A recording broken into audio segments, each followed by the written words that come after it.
마태복음 23장 13절에서 15절까지입니다.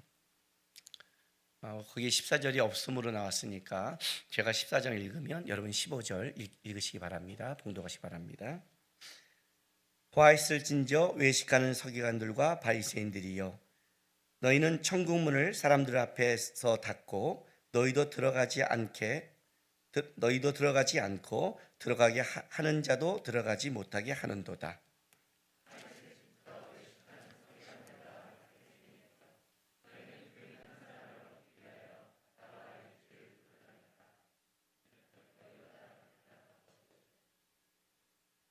아멘. 성경을 시작하자마자 화 있을진저 하니까 성경 봉독하는 게 떨리잖아요. 그죠? 마태복음 21장 23절부터 마태복음 26장 16절까지 아주 긴 본문이죠. 21장 후반부 22, 23, 24, 25 그리고 26장 초반부니까 거의 5장에 걸쳐서 꽉 찬 이 말씀이 예수님의 공생의 3년 기간 중한 고난주간 화요일 날 전파된 말씀이에요. 그러니까 3년 동안 예수님이 그렇게 열심히 공생애를 하고 전도하고 가르치고 인도하는 그 말씀을 제자들이 이제 적을 때, 마태가 이거를 기록했을 때 28장의 이 마태복음에 여기에 5장을 썼다는 것은 오늘 이 말씀이 얼마나 예수님의 여태까지 가르침 속의 진수고 또 얼마나 중요한 것인지, 이제 곧 수요일날 쉬시고 목요일날 고난을 당하시는 걸 시작한다고 생각한다면 그의 인생의 마지막 유언 같은 말씀을 가르치는 게 오늘 이 본문이라는 거죠. 이 본문에는 마지막 때 이제 24장에 가면 종말의 징조와 그 시대를 어떻게 살아갈 것인가 하는 거기에도 굉장히 중요한 말씀이 있지만 오늘 23장은 특별히 참 우리가 두려울 만큼 여기 화로다라고 시작하는데 오늘 23장의 이 화로다는 7번이나 나옵니다. 완전수 7번. 완전수 7번을 화로다 나온다는 것은 진짜 예수님이 이거는 저주받을 것이다 라고 하는 것이 오늘 마지막에 얘기하는 거예요. 그 이제 시작에 우리가 2가지를 보고 있는 겁니다. 굉장히 무서운 말씀이죠. 예수님이 화로다. 이 여러분 우리 성경에는 본문에 보면 화 있을진저라고 말하니까 우리는 이렇게 해석할 수 있어요. 저주받는다, 너 이제 문제가 있을 것이다 라는 우리식의 번역이 될 수 있겠지만 이 단어는 실제는 의성적 감탄사입니다. 감탄사, 그러니까 슬픔, 분노, 절망을 나타낼 때 나오는 감탄사입니다.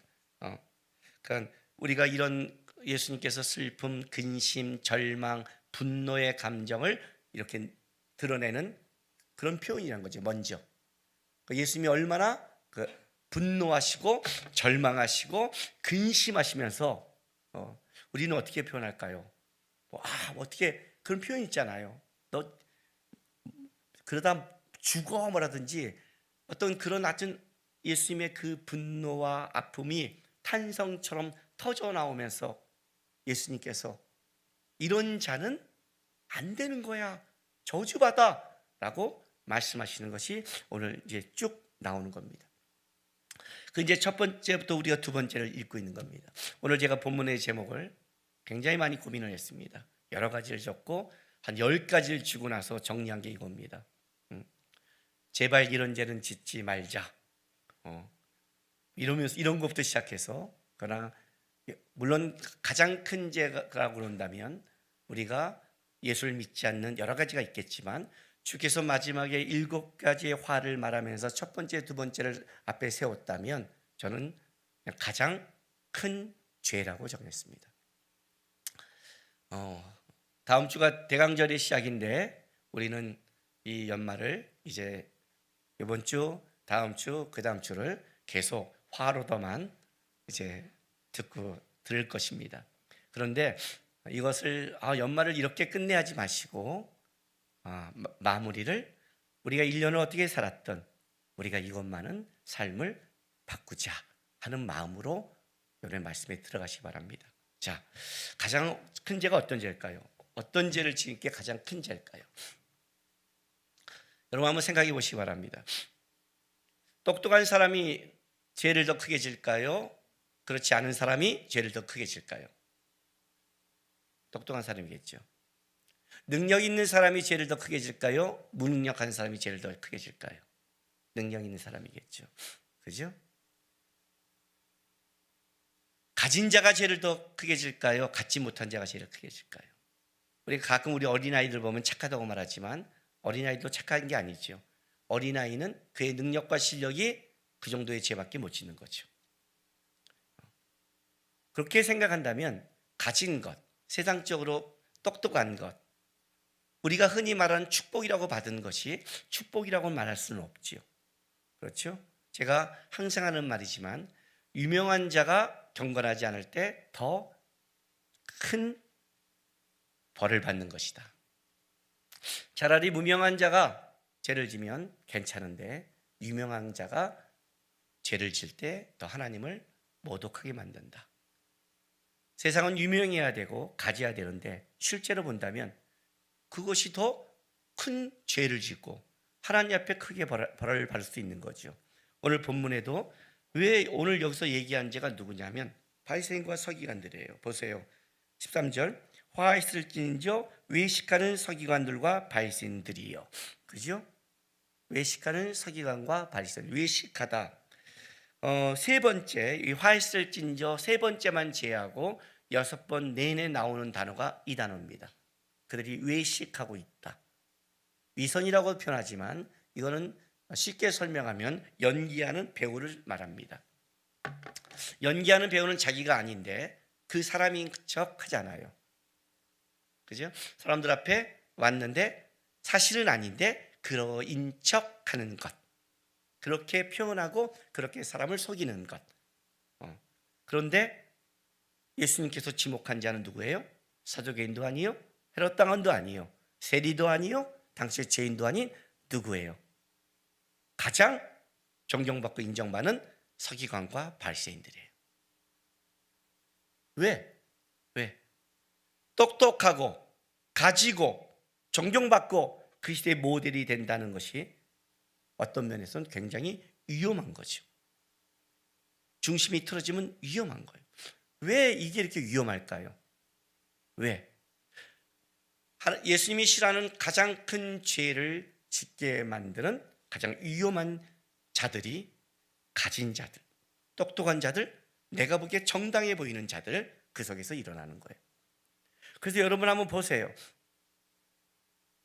페이스북을 한번 쭉 보세요. 어떤 글이 나오나 다 자기가 정당하대요. 자기가 다 억울하대요. 자기가 다 옳대요. 내가 죄인입니다라고 쓰는 거 별로 못 봤어요. 그죠? 다 그 얘기를 하는 거예요. 왜? 정당하니까. 여러분에게 그렇게 제가 말하죠. 가장 내가 정당하다고 생각할 때가 가장 위험할 때다. 위험할 때다. 가장 정당하다고 느끼니까 나도 거르는 작업이 없고 너무 정당하다고 생각하니까. 그래서 그 정당하다고 느낀 것이 아무 생각 없이 폭포수같이 나오는 거예요. 근데 만약에 그게 정당하지 않는다면 지나서 어떤 일이 벌어질 것 같아요? 내가 정당하다고 얘기했던 것이 지났는데 정당하지 않는다면 어떤 일이 벌어져요? 마태복음 5장 찾아갑시다. 5장 29에서 30.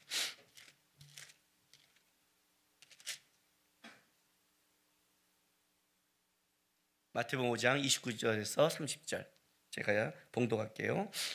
만일 내 오른 눈이 너로 실족하게 하거든 빼어내버리라. 내 백체 중 하나가 없어지고 온몸이 지옥에 던져지지 않는 것이 유익하며 또한 만일 내 오른손이 너로 실족하게 하거든 찍어내버려라. 내 백체 중 하나가 없어지고 온몸이 지옥에 던져지지 않는 것이 유익하니라. 뭐라고 그래요? 내 오른눈이, 내 오른손이 너를 자신을, 그러니까 쉽게 말하면 자신을 실족하게 하는 것을 뭐래요? 빼내버리라는 거예요. 그렇다면 중요한 게 나오는 거죠. 실족이라는 게 나오는 거예요. 실족시키는 것. 가장 악하고 큰 죄가 뭐냐면 다른 사람을 실족시키는 죄입니다. 그럼 여러분들의 신앙생활은 어떤 게 가장 조심해야 하는 줄 아세요? 신앙생활은 다른 게 없습니다. 신앙생활은 예수를 따라가는 겁니다. 그렇지 않아요? 예수님도 나로 인해서 실족하지 않은 자가 복되다 하잖아요. 우리는 예수를 따라가는 거예요. 그런데 예수를 따라가지 못하게 하는 실족시키는 거에서 우리가 이겨낸다면, 그걸 제거하고 나간다면 그게 믿음의 성공이죠. 믿음의 성공이 다른 게 아니죠. 사업이 잘 됐다, 똑똑하다, 세상이 더 잘 됐다는 게 믿음의 성공이 아니라 믿음의 성공은 아주 단순하죠. 나는 평생 예수를 바라봤고 예수와 함께했고 예수님이 오라는 길을 갔다가 성공 아니에요? 여러분, 왜 사단이 사단이에요? 예수님을 따라가는데 도와주면 그걸 사단이라고 안 하잖아요. 그건 천사죠. 근데 사단은 항상 우리에게 뭘 말하냐면, 사단도 옳은 소리라고 우리에게 좋은 걸 공급해요. 우리의 사업을 잘 되게 하고 예수님한테 뭐라고 그래요? 나에게 절에 천하만국을 줄게. 다 주는 것도 제공해요. 사단은 한 가지만 원하잖아요. 하나님께 순종하지 않는 것. 사단이 원하는 건 아주 간단해요. 하나님이 우리에게 원하는 것도 간단하고요. 지금 실족의 문제가 나왔어요. 자, 마태복음 11장 6절.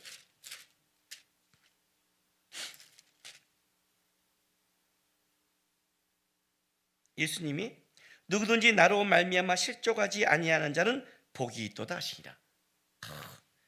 어떻게 예수님으로 실족할까요? 여러분, 여기 이 말은 아주 참 재밌는 표현이에요. 예수님처럼 완전하고 예수님처럼 완벽하며 예수처럼 실수가 없고 예수님처럼 신실한 분이 어디 있을까요?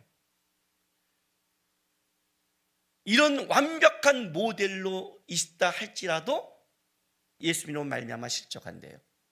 그렇다면 실족이라는 것은 앞에 있는 모델의 문제보다는 내 속에 뭘 가졌냐가 중요한 거겠죠.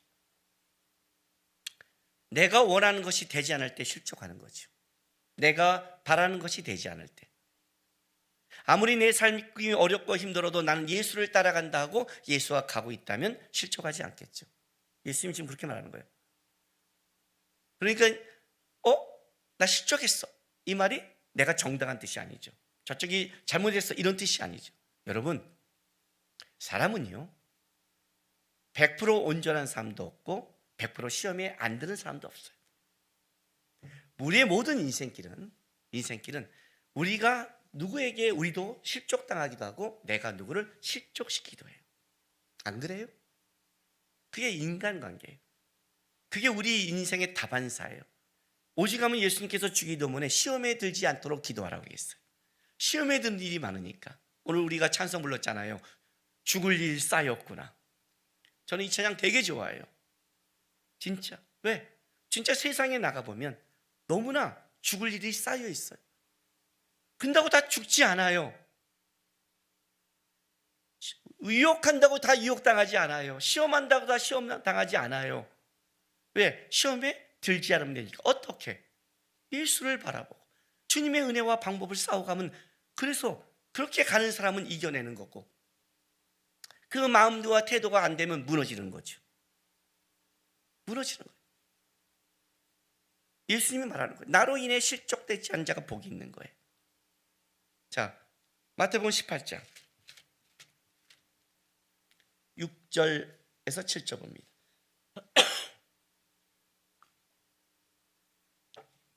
(6절에서 7절) 누구든지 나를 믿는 이 작은 자 중 하나를 실족하게 하면 차라리 연자 맷돌이 그 목에 달려 깊은 바다에 빠지는 것이 나으리라. 실족하게 하는 일들이 있으로 말미암아 세상이 화가 있도다. 실족하게 하는 일이 없을 수는 없으나 실족하게 하는 그 사람에게는 화가 있도다. 자, 오늘 본문에 보면 무서운 편을 드는데, 작은 자 하나를 실족시키는 것보다 내가 연자 맷돌 갖고 깊은 바다에 빠진 게 낫다는 거예요. 차라리 재밌는 게 뭐냐면, 실족하게 하는 일들로만 세상에 화가 있대요. 그러니까 모든 세상의 화는 뭐예요? 서로 실족시키는 거예요. 사실 이게 사단이 가장 원하는 거죠. 그죠? 다 위하고 하나 된다면 뭐가 문제겠어요? 다 서로 실족시켜서 세상이 화가 있고 실족당하니까 분노가 나가고 옳다고 말하고 아우성을 치는 게 세상이잖아요. 그러니까 이거예요. 근데 중요한 것은 실족하게 하는 일이 없을 수는 없대요. 이 땅이 살아가는 게. 문제는 이거예요. 실족하게 하는 그 사람에게는 화가 있도다. 이 말 때문에 이제 우리가 좀 헷갈리는 거예요. 왜? 내가 지금 실족당하는데 제가 날 실족해 했으니까 제가 화야. 이렇게 가면 곤란해요. 이 문제가 곤란해요. 오늘 다시 우리 본문으로 돌아가겠습니다. 마태복음 23장으로 돌아가겠습니다. 화 있을진저 13절 외식하는 서기관들과 바리새인들이여 너희는 천국 문을 사람들 앞에 닫고 너희도 들어가지 않고 들어가게 하는 자도 들어가지 못하게 하는도다. 그죠? 천국문 자체를 이들이 봉쇄하고 사람들의 천국행을 막고 있는 거예요. 자, 15절 보세요.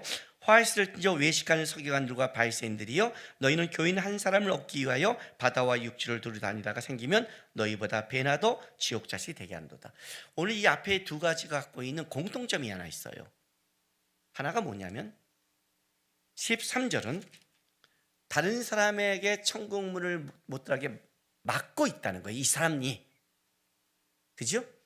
15절은 뭐가 있냐면 이 사람이 열심을 다해 너희는 교인 한 사람을 얻기 위해 바다와 육지를 두루 다니다가 열심으로 행하고 있는데 생기면 배나 더 지옥자식으로 만드는, 여기에 공통점은 뭐가 있냐면 내 개인의 신앙생활이 아니라 너로 말미암아 누군가의 천국문을 막고 있고 너가 적극적으로 그 사람이 하나님의 은혜와 사랑을 받지 못하도록 하고 있다는 거예요.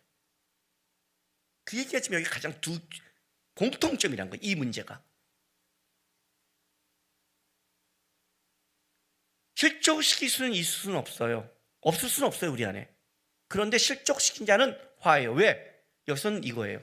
여러분, 어떻게 우리가 사람끼리 실족하는 게 없겠어요? 부부도, 같이 사는 부부도 어떤 때는 속상하고 무너질 때가 있는데, 자녀도 부모님 때문에 무너지고, 그렇지 않아요? 부모도 자녀 때문에 무너지는데 어떻게 완벽하지 못하는 우리가, 부족한 우리가 어떻게 사람들이 모델이 될 수 있고 온전히 끌어갈 수 있겠어요? 그러나 이건 하지 말아야 돼요. 뭐예요? 의도적으로, 적극적으로 자기가 속상하고 불평하다고 그걸 하나님께 해결하지 않고 다른 사람에게 이것을 천국문을 막고 적극적으로 한다면 문제는 이거예요. 시간이 지나서 그 문제가 해결됐을 때 나는 회개하면 그뿐이지만 그 사람의 영혼은 어떻게 할 거예요? 그 사람의 영혼은 어떻게 책임지실 거예요? 이건 다른 논리가 되는 거예요. 왜 바리새인들에서 하나님께서 이렇게 예수님이 분노하신 줄 아세요?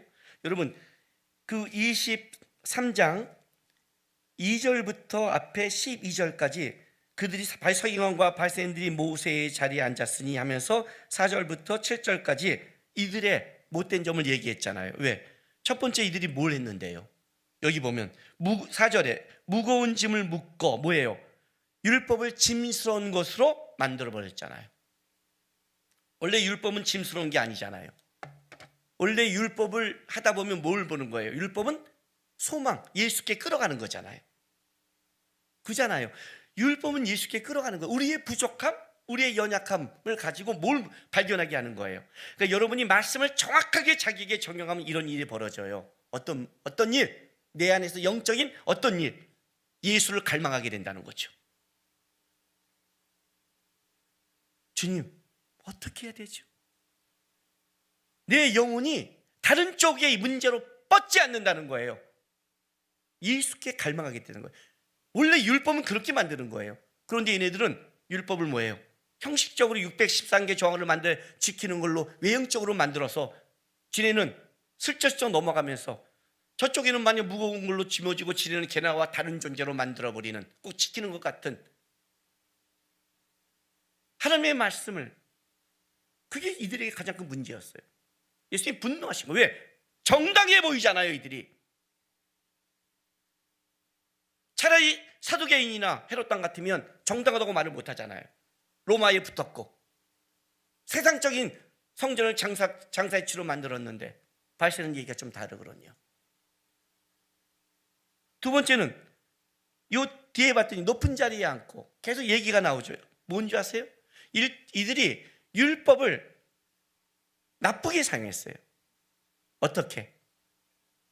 자기들의 유익을 위해서 태도와 자세를, 율법의 거를 닦아버린 거예요. 율법을 이용해서 자기들이 높임을 받고자 했던 거예요.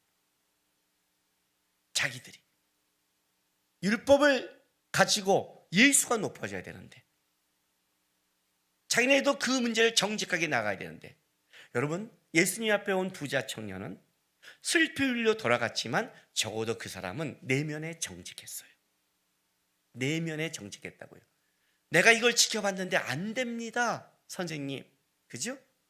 한 가지 부족한 게 있다. 버리고 날 쫓으라. 슬피며 갔어요. 돌아갔어요. 이 사람이 나중에 예수를 믿었나 안 믿었나 저는 몰라요. 그러나 저는 믿었을 것 같아요. 왜냐하면 예수님이 마가복음에 그 사람을 사랑하사 말씀하셨고, 이 사람은 적어도 내면에 정직한 사람이에요. 떳떳하게 가지 않았어요. 그 못 버리는 거를 슬피우며 갔어요. 그건 사람의 힘으로 되지 않는 거예요. 그가 그 슬픔에 깊이 빠진다면 그는 은혜를 더 간구할 수밖에 없는 사람이 되는 거예요. 근데 바리새인들은 안 그랬어요. 그들은 그 내면의 깊이에 들어가지 않은 거예요. 실제 굉장히 악한 거죠. 하나님이 주신 것에 자기를 점검하지 않은 거예요. 자기를 바라보지 않은 거예요. 그리고 그 문제를 뭘로 끌고 왔느냐? 다 다른 걸로 끌고 온 거예요. 문제는 이들이 한 행위가 그냥 자기들만 타협하고 살아가는 게 아니라 자기들이 더 그것을 인정받고 옳다는 걸 드러내기 위해서 어떤 짓을 했냐면 다른 사람들 앞에 이렇게 가르쳤고 이걸 정당화시켰다는 게 심각한 문제가 된 거였어요. 심각한 문제. 자, 다시 볼게요. 본문은. 자, 15절 보세요. 화했을 저 외식하는 서기관들과 바리새인들이여, 너희는 교인 한 사람을 없게 해요. 이 교인은요, 우리 말은 교회 교인이 아닙니다. 이것은 이방인들을 유대교로 개종시키는 겁니다. 여기에 교인들은 바리새인과 서기관이니까 이들은 열심히 가면서 유대교를 전파하고 이방 사람들에게 하나님 유대교로 오라고, 그들은 하나님을 믿고 온 거예요. 데리고 왔는데 생기면 어떻게 만들어요? 너희보다 배나 더 큰 지옥 자식이 되게 하는도다. 여러분 보세요. 이걸 딱 이해하기 좋은 데가 어디냐면 이단입니다. 신천지. 그죠? 열심히 다니면서 교인을 만들어요. 그런데 교인을 만들었는데 어떻게 돼요? 하나님을 아는 게 아니잖아요. 그죠? 여러분, 세상 사람이, 그러니까 이방인이 유대교로 개종한다는 게 어떤 건지 아세요? 여러분 개종해 보셨어요? 개종하는 게 얼마나 어려운 건지 알아요? 저는 물론 불교가 깊지는 않았어요. 중3이 뭘 깊겠어요. 그러나 그 문화에서 자란 사람이 불교 집안에서 부모님한테 가서 어머니 나 이제부터 교회 다닐게요, 이 말이 얼마나 무서운 말인 줄 아세요? 제가 예수님 믿고 집에서 식기도를 하는 그 기간이 2년 동안 기도를 못했어요. 눈 뜨고 기도했어요. 눈 뜨고 했다고요.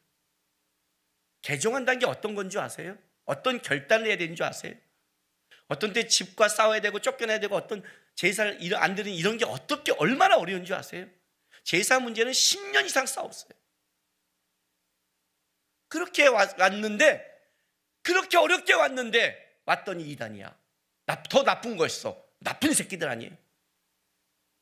그죠? 그 얘기를 하는 거예요 지금요. 그들이 유대교로 왔을 때는 적어도 유대교는 말씀이 있으면 그 말씀이 하나님을 만나게 되는데 어떻게 결단하고 왔는데 그들 더 큰 악하게 만들어 배나 더 지옥 자식으로.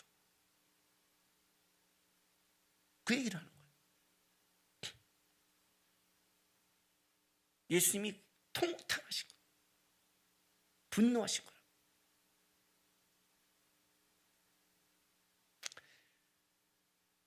세상을 살다 보면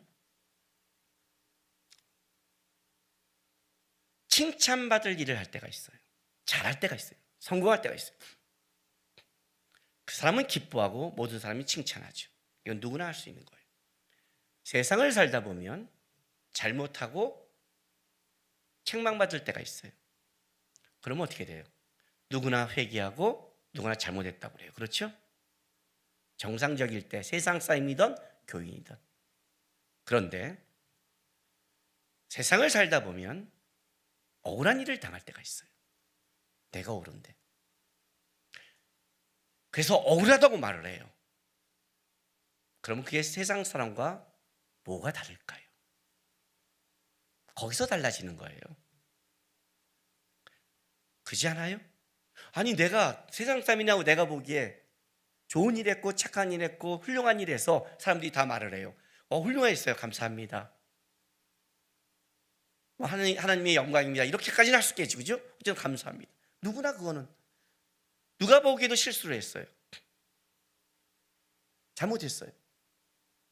그 잘못하니까 어떻게 돼요? 그건 문제가 안 돼요. 문제는 뭐냐면 여기서 드러나지 않아요.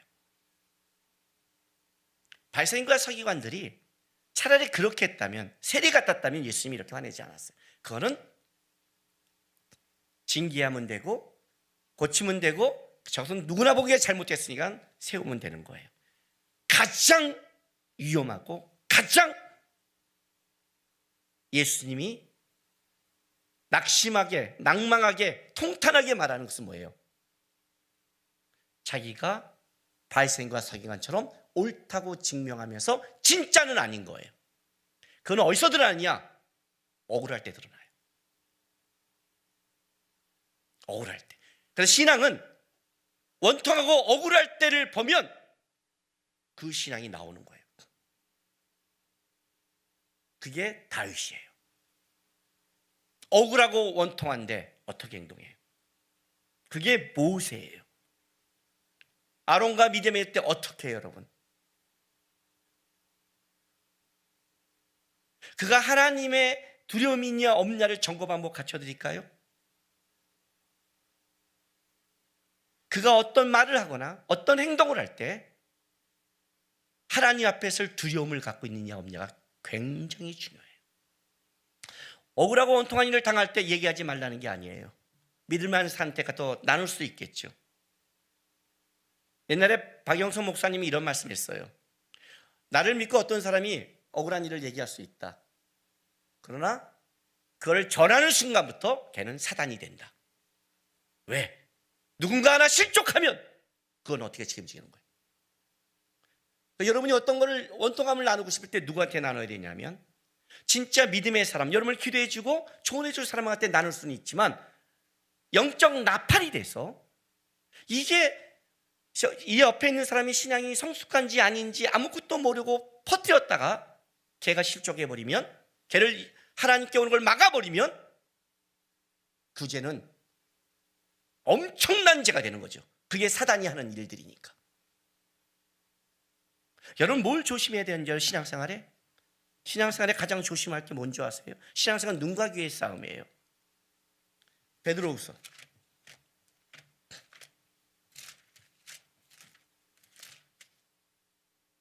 2장 5절에서 8절 보세요. 신약성경 385쪽. 옛 세상을 용서하지 아니하시고 오직 의를 전파하는 노아와 그 7 식구를 보존하시고 경건하지 아니한 자들의 세상에 홍수를 내리셨으며 소돔과 고모라 성을 멸망하기로 정하여 재가 되게 하사 후세에 경건하지 아니한 자들에게 본을 삼으셨으며 무법한 자들의 음란한 행실로 말미암아 고통당하는 의로운 옷을 건지셨으니 이는 이 의인이 그들 중에 거하며 날마다 보세요, 저 불의한 행실을 보고 들음으로 그 의로운 심령이 상함이라. 롯이 망하게 되는 가장 큰 이유는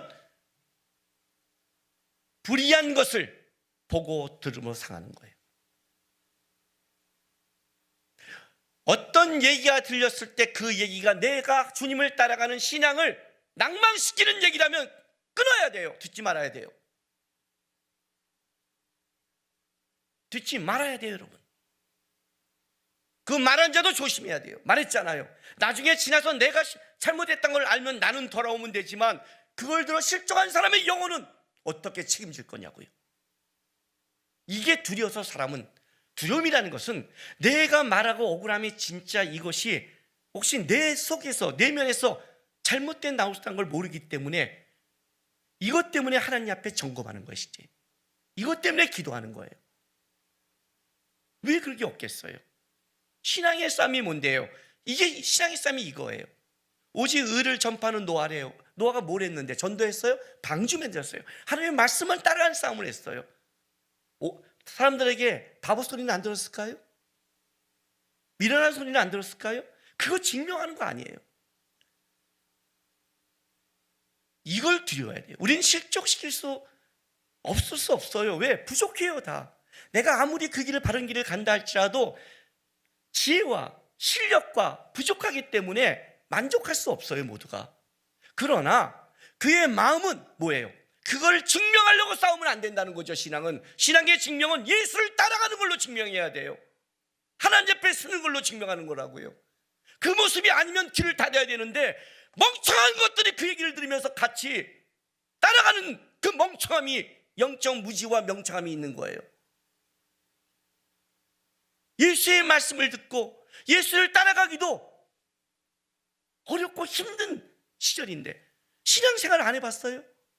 주님을 붙잡고 가기도 어려운 시절인데 지금 뭘 하고 있는 거예요? 앉아서 말씀을 읽고 기도하기도 어려운 시절인데, 그 미련한 자들이 시험에 드는 거예요. 그 속에 자기가 시험에 드는 자는 뭐라고 했어요? 자기가 시험에 들 만한 걸 가졌기 때문에 시험에 든다고 그랬죠. 사기란 예수만 있는데 어떻게 시험에 들어요? 예수만 있는데 시험이 오지요. 흔들리죠. 그러나 방향과 추구함이 다른 건데, 이 얘기를 하고 있는 거예요. 주님이 주신 율법을 주님을 닮아가는데 사용하지 않고 그걸 이용해서 그 정당성을 가지고 하나님의 은혜를 전하지 않고 다른 걸로 귀를 막게 만드는 자들, 화 있을진저. 왜? 예수님이 오신 목적이 복음을 전하러 왔으니까, 은혜를 전하러 왔으니까. 네가 예수를 안다면 너도 네 억울함 네 거 바리새인처럼 하지 말고 뭐래요? 은혜와 예수를 따라가는 모습. 예수님이 얼마나 억울했어요. 얼마나 예수님이 고통당했어요. 근데 예수님이 뭘 하셨어요? 하나님 말씀 순종하는데 최선을 다해 살아갔고 우리가 지금 그 모습을 보고 있잖아요. 그것 때문에 우리가 부들부들 참는 거잖아요. 그것 때문에 우리가 원통하고 화를 내다가도 회개하고 돌아오잖아요. 회개한다는 건 그 사람이 잘했다는 게 아니라 내가 예수를 보지 않았다는 데서 회개죠. 다른 식의 회개죠. 다른 식의 점검이죠. 우리 안에는. 이해가 되세요? 이 죄를 두려워하셔야 돼요. 그래서 여러분, 억울하고 원통하고 정당할 때 하나님 앞에 더 깊게 기도하셔야 돼요. 입술에 재갈을 물리셔야 돼요. 재갈이 뭐예요? 말을 모는 것, 하나님 뜻대로 모는 싸움을 하셔야 돼요. 왜? 나중에 지나서 그것이 내가 잘못됐다는 걸 깨달았을 때 어떤 일이 벌어져요? 그 영혼은 어떻게 책임질 것인가? 이 두려움을 가지시고, 적어도 하나님 앞에 의도적으로 내 거를 향해서 그걸 쏟아붓는 그 신앙생활은 안 하는 싸움을 하는 게, 그게 하나님 앞에 살아가는 우리의 모습이에요. 안 할 수는 없겠지만 마음밭은 점검하셔야 돼요. 주님이 가장 분노하신 것은 서기관들이 바리새인이라는 걸 기억하시면서, 하나님, 내가 억울하고 내가 정당할 때 내 눈으로 나를 보는 게 아니라 주님의 눈으로 점검하고 그 길을 따라가는 신앙이 되게 해달라고, 그렇게 걸어가는 여러분 되시기를 주의 이름으로 바랍니다. 기도합시다. 이 시간 다 같이 우리 기도하며 나가겠습니다. 주님, 여러분, 시험은 어려움만 얘기하는 게 아닙니다. 내 눈과 귀와 삶을 주님으로부터 빼앗은 모든 건 다 시험입니다. 그것이 아무리 좋은 축복이고 아무리 좋은 길을 줘도 주님으로부터 눈을 뺐으면 순간 그거는 시험입니다. 주님, 눈과 귀를 놓치지 않고 마음을 빼앗기지 않게 도와주십시오. 주님만 보고 주의 마음을 닮아가는 신앙 되게 해달라고 우리 다 같이 기도하며 나가겠습니다. 기도하겠습니다. 거룩하신 아버지 하나님 감사합니다.